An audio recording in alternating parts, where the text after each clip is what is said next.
brevissimamente chiedo scusa a Vittorio se voglio intervenire, non sono né un uomo politico né un ex politico, non ho fatto mai in vita mia politica attiva perché ho una concezione nobile della politica, chiedo scusa per questa impressione.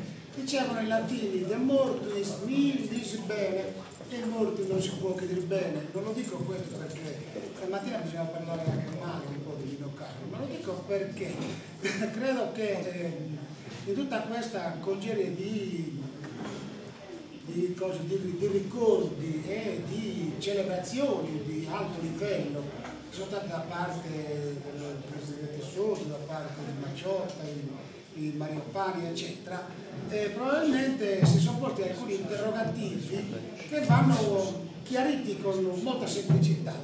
Perché dicevo che dei morti non bisogna mai dire male? Perché sembrava quasi che Nino, quando era in vita, potesse avere quasi la vocazione a diventare comunista. Mi è parso, anche Mario Pani diceva, mi meravigliava molto questo fatto che lui fosse fanfaniano, addirittura non fosse neanche della sinistra democristiana. Allora, cos'è questo mistero? Lo stavo accennando in anni.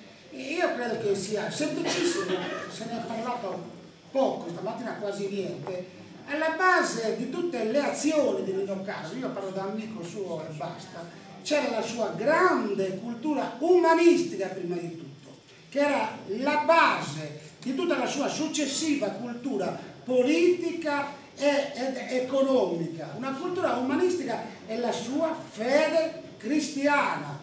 Era non una fede beghina, era una fede profonda che lui manifestava in tutte le sue azioni. Ed era una fede moderna, se lo posso dire, proprio in linea con quello che diceva Papa Giovanni Paolo II e che oggi dice Papa Ratzinger, perché non era un fatto privato la sua fede, era un fatto pubblico. Pur essendo lui un laico, la sua personalità politica risentiva profondamente, della sua cristianità, una cristianità che era rispettosa dell'uomo, come lui citava spesso Maritain, eccetera, era rispettosa della persona umana.